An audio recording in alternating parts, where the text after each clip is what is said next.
Bonjour. Nous sommes à France 24, dans les locaux de France 24, et vous avez présenté aujourd'hui à la presse et à vos partenaires une opération avec un bus, une caravane. Qu'est-ce que c'est? Alors, le Tour de l'Europe de France 24, c'est effectivement un bus, une caravane, c'est plus poétique, qui va parcourir l'Europe, des milliers de kilomètres à la veille de ces élections européennes, avec deux équipes de 3 journalistes qui vont faire des reportages au bord du chemin, à la rencontre des citoyens européens, en se posant une question de fond. Y a-t-il toujours un idéal européen?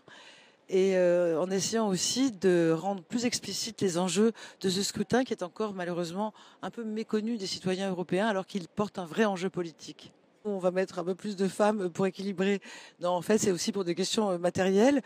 Il se trouve qu'elles cohabitent, elles vivent dans la caravane et donc on s'est dit que ce serait quand même un peu mieux pour leur intimité d'être entre filles.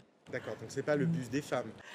Ben, en même temps, ça le devient, je crois, parce que quand on s'en est rendu compte, ça nous a fait marrer. C'était sympa cette idée-là que des jeunes femmes partaient comme ça, porteuses du projet européen. Comment va France 24 aujourd'hui?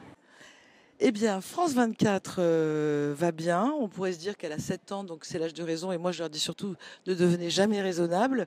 Continuez à avoir l'enthousiasme, la fraîcheur, l'envie qui vous anime, parce que c'est au fond ça, le ressort du journalisme, c'est la curiosité. Et surtout la curiosité, je trouve, pour les autres, les humains, frères humains qui, après nous, vivaient. Ben, ils nous intéressent. Et c'est tout le ressort, d'ailleurs, de cette caravane. C'est se mettre à l'échelle humaine et à l'heure du virtuel, être dans le réel et dans l'humain. Si vous deviez dire les trois principales choses que vous avez accomplies depuis votre arrivée. Alors je pense on s'est d'abord concentré sur les programmes.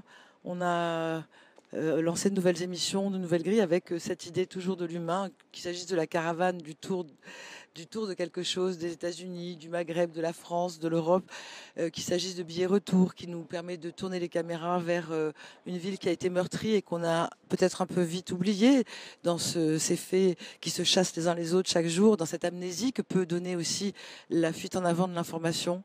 On a aussi créé Ligne Directe pour donner la parole à nos observateurs. On a aussi créé Paris des Arts parce que Paris, ça continue à être une capitale qui fait rêver le monde entier. Donc un artiste qui nous raconte son Paris.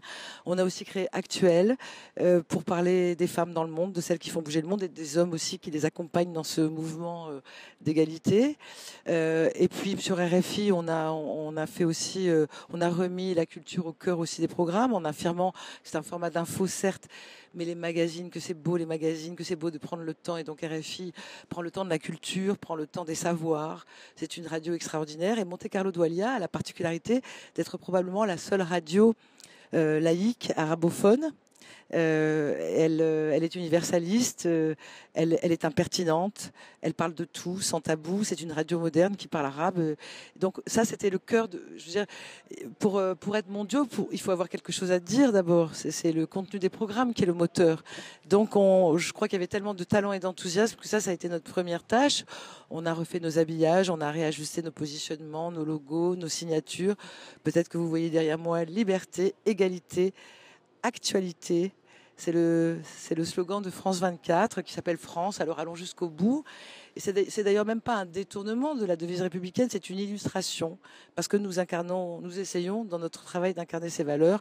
RFI, c'est les voix du monde, 14 langues, beaucoup d'auditeurs qui appellent l'antenne dans tous les accents de la francophonie. Et puis Monte Carlo Doualiya, je disais, qui défend aussi ces valeurs et pour qui le slogan est sur la même longueur d'onde de ce monde arabe moderne, formidable, plein de créativité.